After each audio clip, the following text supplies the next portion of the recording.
Let's do sound check. Jeff Anderson. Are we good to go? Can we check John's sound too? Okay, John, let's do sound check with John Bellocchio. Okay, good morning. Okay.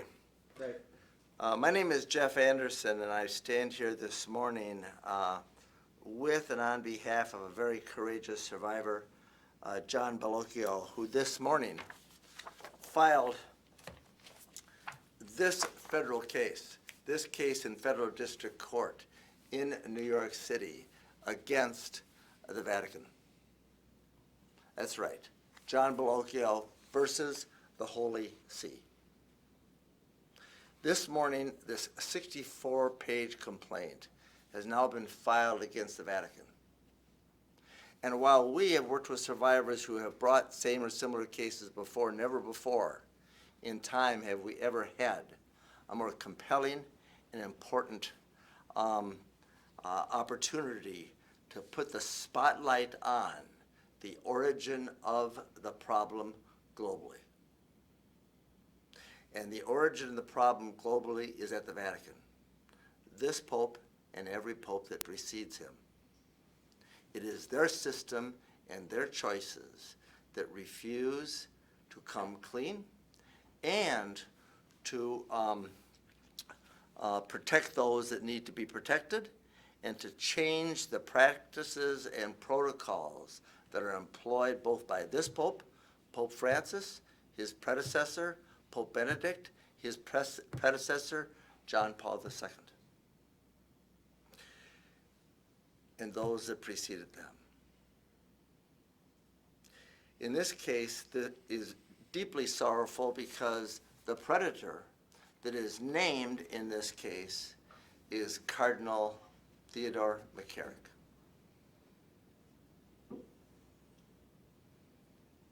His history has now become known in part, and it is the history of predation of young people, seminarians, and youth as a bishop, as an archbishop, and as a cardinal for years. And that history is not known.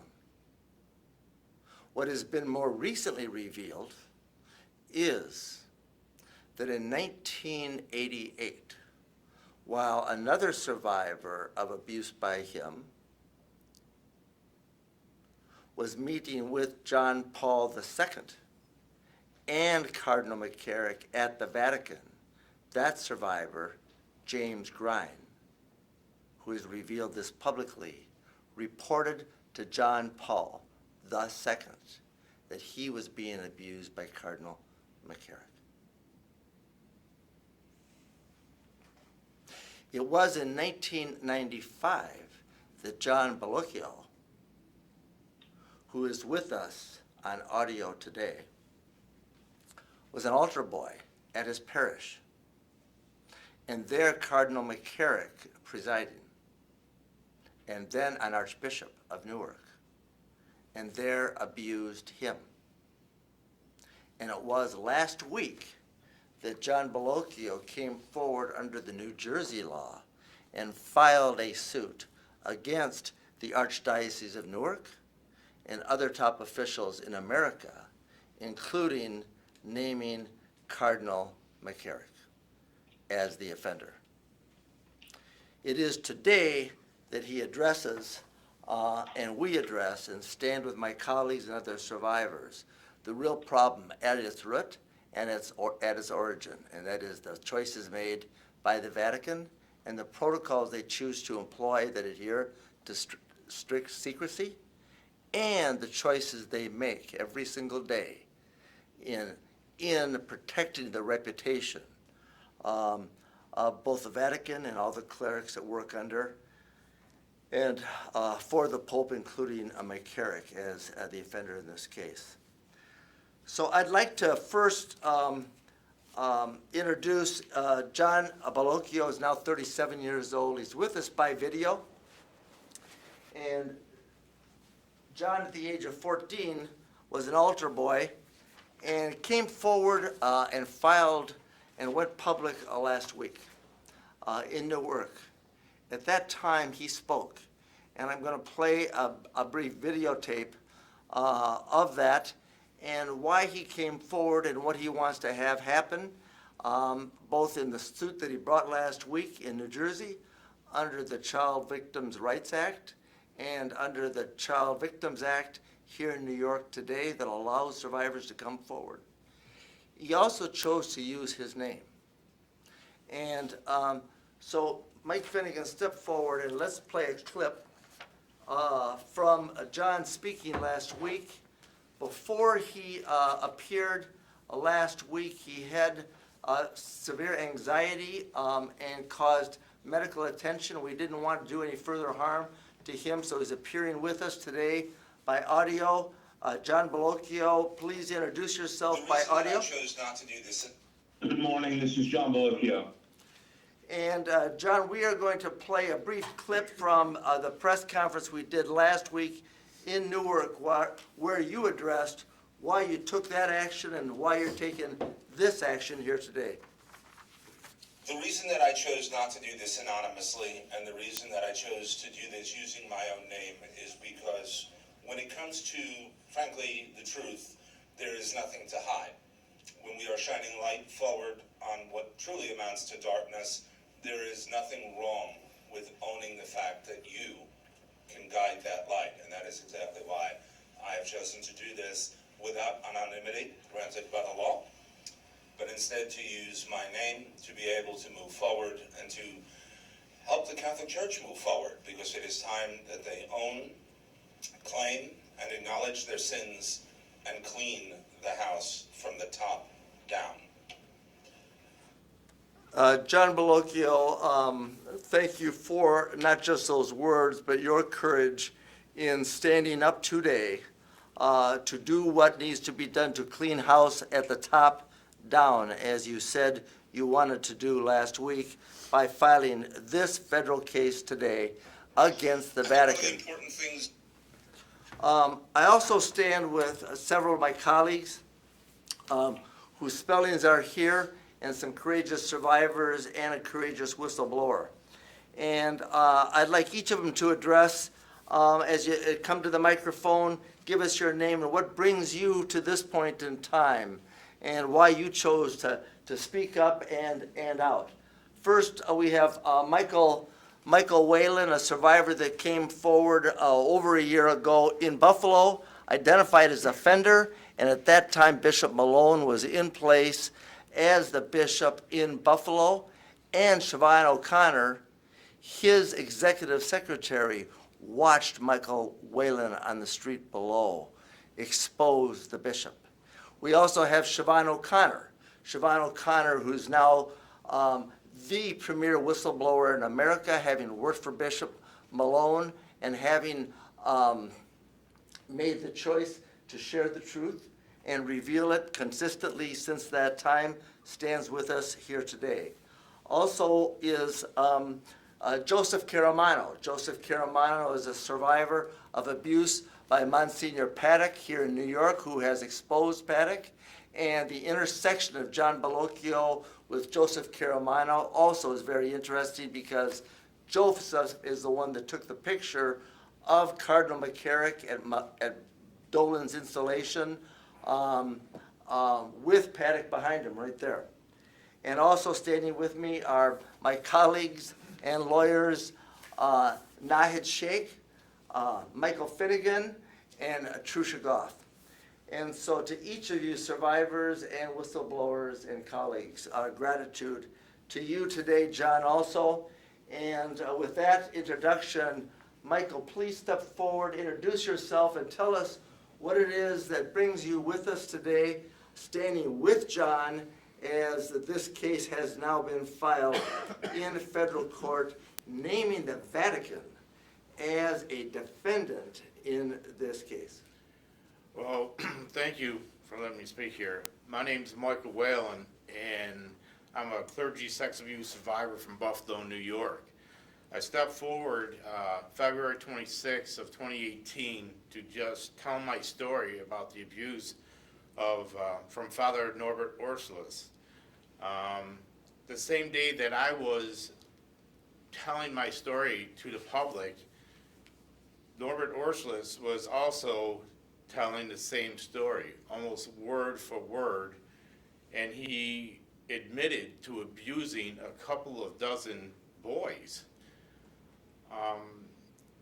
With that being said, you know, it's been a long time since telling my story and going public to where I am now, standing in this room with Jeff and everybody.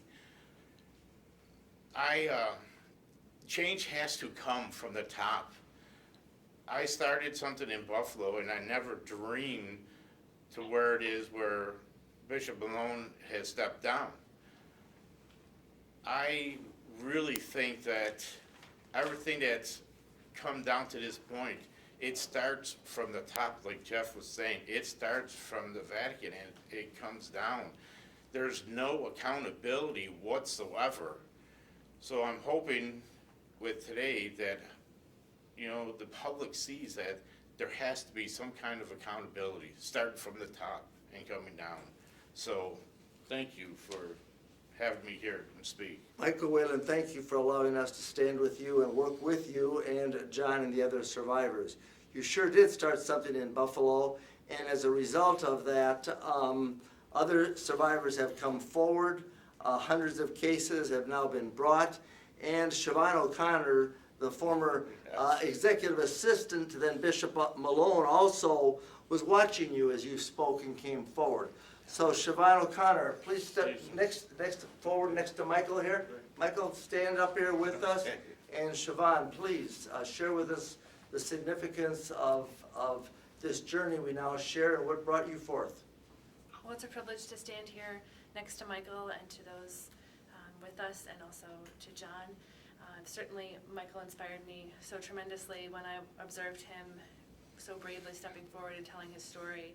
And he certainly didn't know what was going to follow from those courageous actions. But he and so many survivors inspired me to bring the truth forward to the extent I could, so that the people of the Diocese of Buffalo, and especially the survivors of the Diocese of Buffalo, would understand the full scope of the abuse scandal there. And unfortunately, Bishop Malone, our former bishop, was not able to transparently and effectively lead us out of that scandal. So he has now resigned. And for a time, I really thought that perhaps the Vatican had put us on mute, that they weren't going to pay attention to Buffalo, that we were just white noise to them. But now I realize that likely they've been so busy taking care of their own issues, their own problems, that they haven't necessarily had the capacity to address the situation in Buffalo, which really isn't that unique. We know more about the scandal in Buffalo, but I believe that similar problems exist in dioceses all over this country and all over the world. And the change absolutely has to come from the top.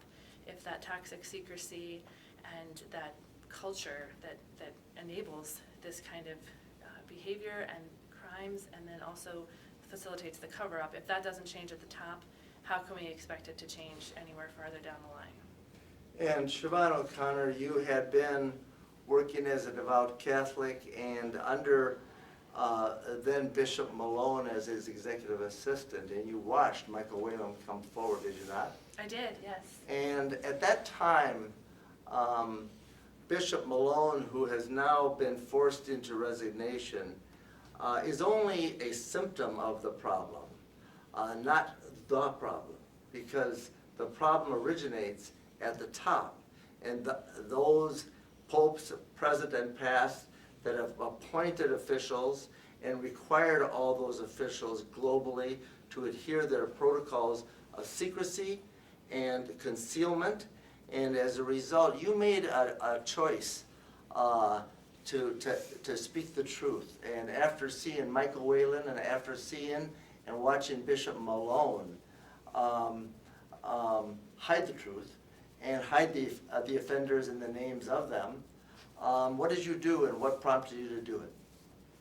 Well, I became increasingly aware of the cover-up that existed within the Diocese of Buffalo, and the abuse, those horrific crimes, they're bad enough, but then to cover them up and to prevent people from being aware of what's really gone on within their parishes, within their communities, I just couldn't abide by that. And I felt that the survivors especially deserved the validation. So many people are skeptical, they don't always believe survivors, and I wanted them to have that proof in black and white. And so I brought out with me as many documents as I could to prove that courageous survivors like Michael were absolutely telling the truth, because not every survivor is going to have the vindication that Michael has had, where his abuser actually admitted to the abuse. That's very rare. So at least now we have proof through documents that the diocese absolutely knew about this abuse and was doing its best to cover it up. And this is a global problem. It's not one exclusive to the US of A, and it originates at the Vatican by their choices to adhere to strict secrecy. And John Bellocchio, stand up here, Siobhan. What animated you and motivated you to make the conscious choice not just to go public, not just to sue Cardinal McCarrick, not just to sue the Archdiocese of Newark, where McCarrick was allowed by the Vatican to work and to continue to work as an exalted official, and ultimately abuse you and countless others? What animated and motivated you, John Bellocchio, to take this action, this very powerful action, naming the Vatican the Holy See in a federal case today? Well, thank you, Jeff. And I think one of the things that when you really look back at the historical unfolding of this, dating back many decades, one of the things that's very clear is that during the promotion time of McCarrick, those who took the moral high road in the Vatican would not have been bothered by heavy traffic. And I think that that is a significant problem, because they should have been bothered by heavy traffic. That's their job. They are the worldwide Catholic Church. There are basic common sense precepts of government and management of any organization that were never followed and still aren't. The reality is they work for a heavenly power, but they live among the rest of us mortals and are bound by the basic rules of common decency, common sense, and a government for the commonwealth, essentially their flock. It is time for a cleanup from the top down to ensure the protection of the common good, most especially children, and as I said last week in Newark, an end to the eloquence of words and a start to the eloquence of action. And I think that that is one of my prime motivating factors for today. John Bellocchio, what you really do today by filing this case against the Holy See is seeking a massive cleanup at the top level of a massive cover-up, correct? That is absolutely correct. And I'll go back to the beginning of what I said. If there was heavy traffic on the high road, none of us would be here today. And that massive cleanup, and in this suit, you seek and we seek that the Vatican come clean with all the names of all the offenders known to them worldwide, investigated by them and determined by them to be offenders.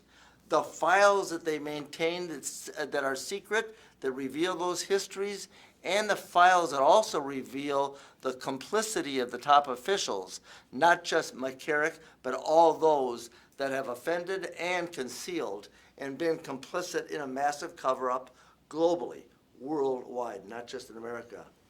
Joseph Caramanno, step forward, please, and introduce yourself. Siobhan, introduce yourself and tell us what brings you with us today, standing with us here. Thank you. It's an honor to be among all of you here today. My name is Joseph Caramanno. I was abused by Monsignor John Paddock in my high school, St. Joseph by the Sea High School on Staten Island, 2001 and 2002. This is very significant for me today because we're looking at the whole picture, the whole church. It is so beautiful that the universality of the church is where you can go anywhere in the world and the sacraments are the same, the mass is the same, the prayers are the same, but unfortunately so are these practices. If it's going on here, the cover-up, the scandals, the unassuming behavior, it can be interpreted that it is going on around the world, and we see this even with, my abuser and someone so high-ranking as Cardinal McCarrick was. The church is very good at taking care of their own. We know that. We are their own. Why aren't they taking care of us in the same way that they take care of the men closest to them? The priests, the bishops, the deacons, they're brought into an institution based on obedience. They're obedient to those who are above them, the hierarchy. If it doesn't come from the top, it's not going to happen. This is important. This has to happen. Otherwise, 20 years, someone that is in high school right now can be here doing the same thing. It has to stop. Joseph Caramanno, you were raised devoutly Catholic. Yeah. You're also by vocation a teacher, an educator. Mm-hmm. And John Bellocchio, the plaintiff here that speaks with us today and stands for child protection with us in this lawsuit, is also an educator, Catholic raised, and in the church an educator. Do you realize that you are the teachers today, and there are lessons that need to be hard learned? Yeah. Yes, I mean, I think, that is very, that is very, very clear. And just to add, and in very much in agreement with what Joe said, what has happened over the last 100 years or so, especially in the Church in America, but with the consent and prodding and permission really of Rome, is that there is a caste system of Catholics. There's the guys on the altar, and then there's just the rest of us in the pews. It's not a fraternity. And one of the things that Joe brought up is this concept of 20 years from now, a young person sitting in high school may well be at a podium doing the same thing, I think is entirely true. If they don't reform, if they don't get with it, if they don't acknowledge that they have done these things and that they continue to do these things, this is a vicious, destructive cycle that will continue. They're supposed to be shepherds.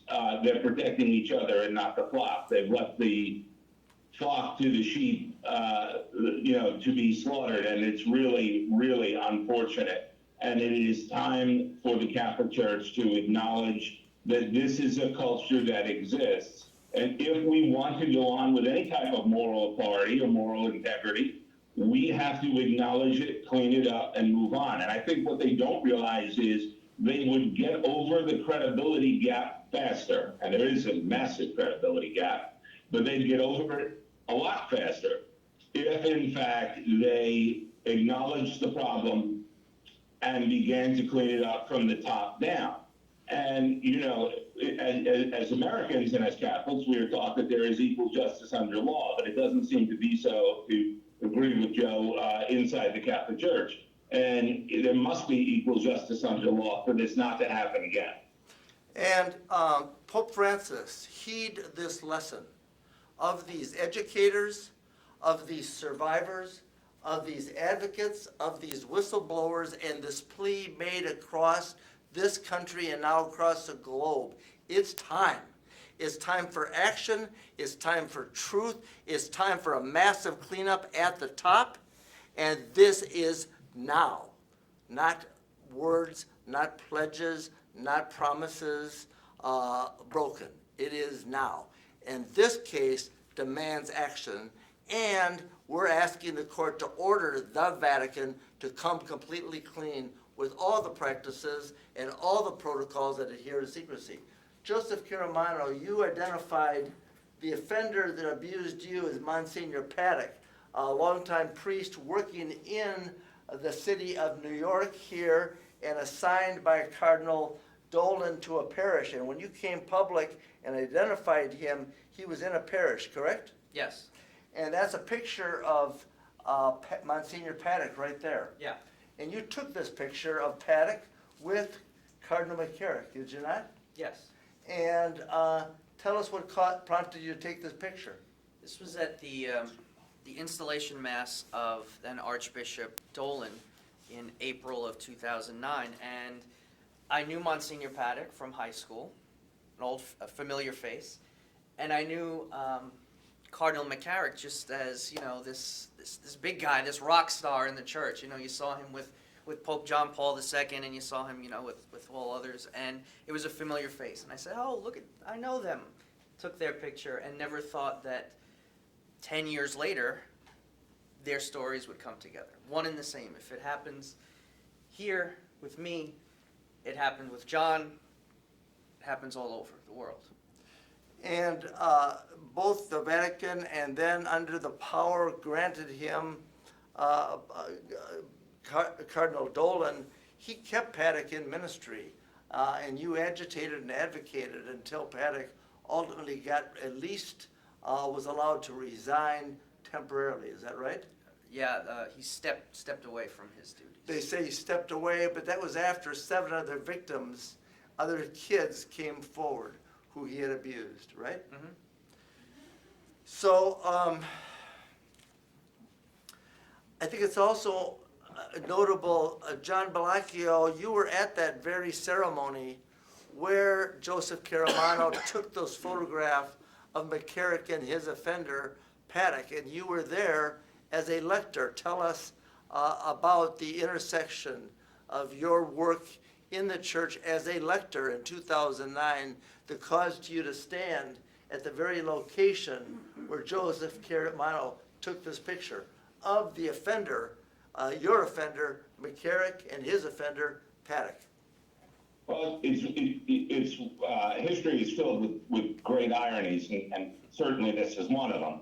I had started attending the cathedral in 2006, was an usher, and that was during the reign of Edward Cardinal Egan.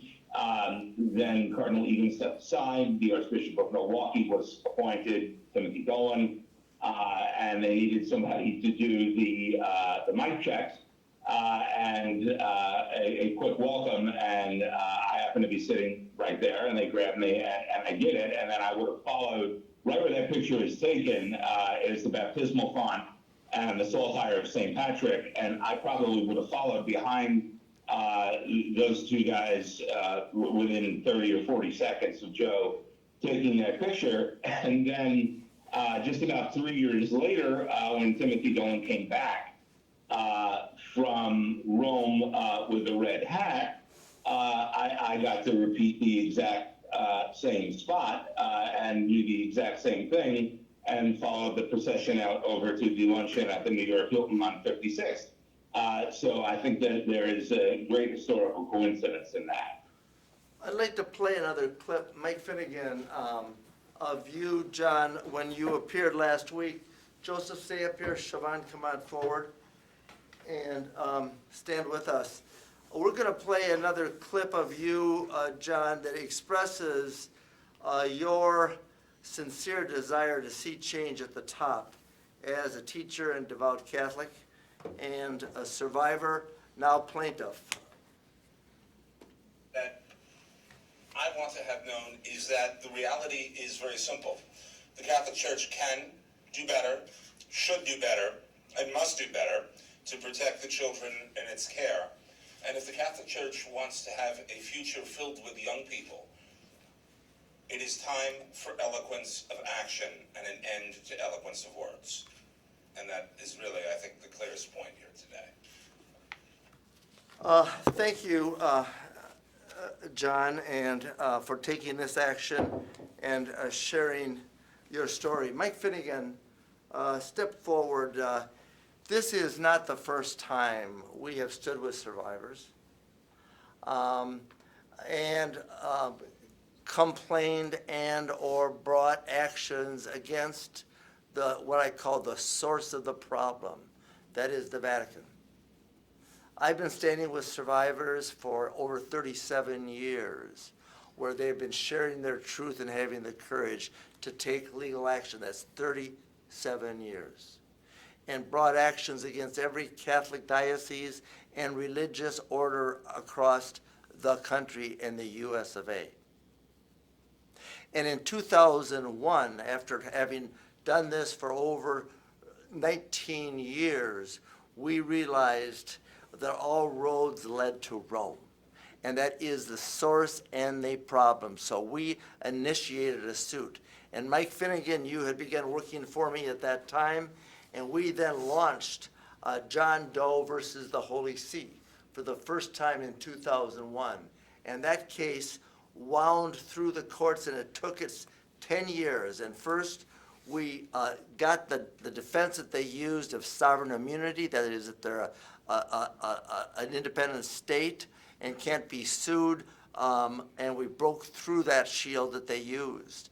But it was a 10-year odyssey, and that case ultimately got dismissed. Mike Finnegan, why don't you just explain why it is, having that case been dismissed by the federal court in Portland, Oregon in 2011, why it is we are so confident that this is something that needs to be done and is a legal imperative today that can be done, that's never been able to be done before. First, thank you, John, for bringing this case and being here with us and standing up and being the man that you are, because your courage is the reason that this is happening today. So this case is different than any case that's ever been brought in the history of the U.S. courts against the Vatican. This is the first time that any case against the Vatican involves a direct report to the Pope and to the Vatican before this survivor, John, was sexually abused as a child. No other case has had that. This is the first time that has happened. We've now learned that in 1988, a courageous survivor was at the Vatican, at the Holy See, and made a report to Pope John Paul II, told him directly that Cardinal McCarrick had sexually abused him as a kid. Tragically, they did nothing. 7 years later, John, sexually abused as a kid by McCarrick. It's the first time that there is a direct report to the Vatican that predates the abuse of any of the survivors. This is also the first time that there has been a case against the Vatican that involves an archbishop, at that time, now a cardinal, was a cardinal, McCarrick. This is the first time there's ever been an archbishop as a perpetrator in a case against the Vatican. Why is that significant? Because it's the Pope and the Vatican, the Holy See, that selects the archbishops, appoints the archbishops, puts the archbishops in place, and have complete control over the archbishops.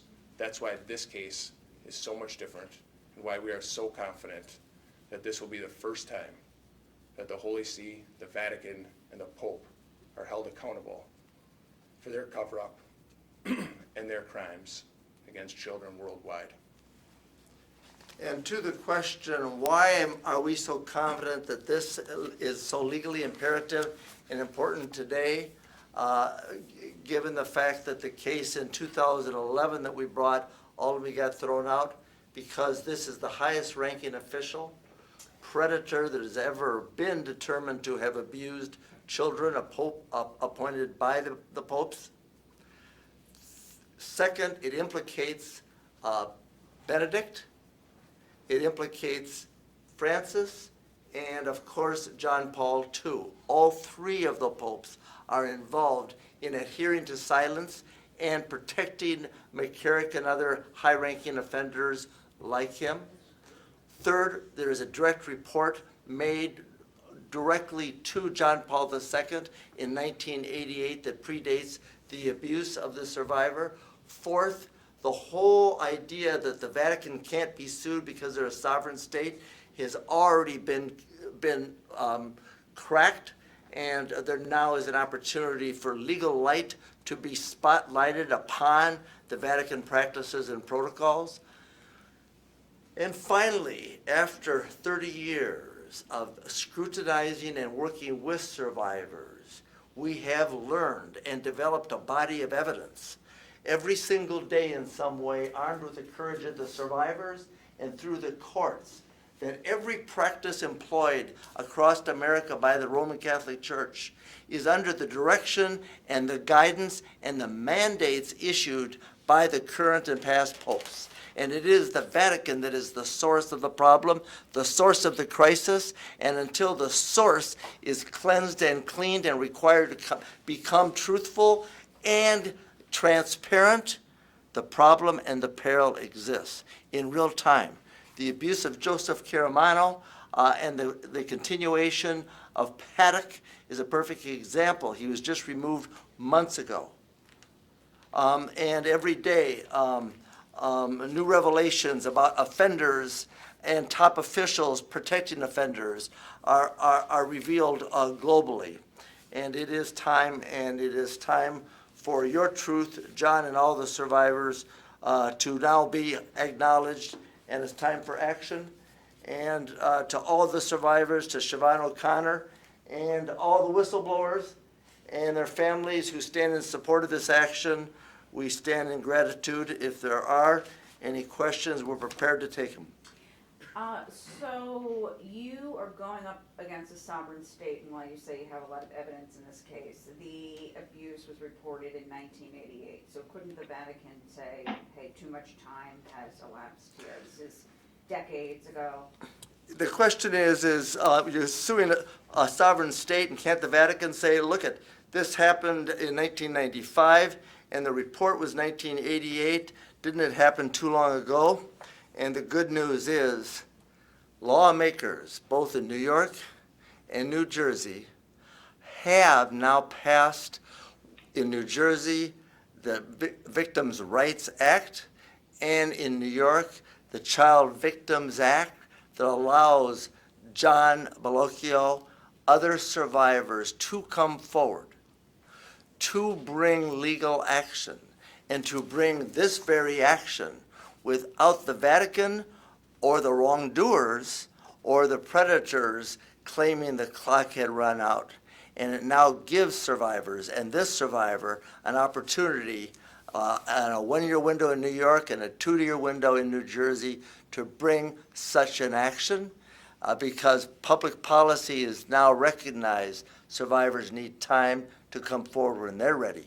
John Bellocchio is using the Child Victims Act in New York and the Child Victims' Rights Act in New Jersey to bring this courageous action, and he encourages other survivors to do the same and to have them know that they don't have to use their name as John Bellocchio has chosen to do today, that you can come forward and protect your privacy as a Jane Doe and a John Doe. But it's not too late, it's now time, and the law gives them time. But can you explain how a state suit meshes with a federal suit? Yeah, this is brought under state law, so you apply the state law of statute of limitations to this action, and we bring it in federal court, and we bring it in federal court because the Vatican is a sovereign state. They are a country unto themselves, as well as the most powerful worldwide religion, and because they're a sovereign state, federal court is the legal place, the legal location where this action needs to be brought, and thus we are bringing it in federal court here in New York City, and this complaint was filed this morning in the Federal District Court, Southern District of New York. And can I ask John a question? John? Is he still there? Sure. John? Yes. Do you think that you would have been abused had the Vatican done something about McCarrick in '88?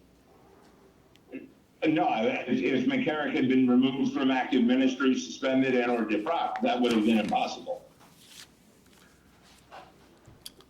So thank you, John. Anything more you want to offer, John, today? Because we're going to wrap this up.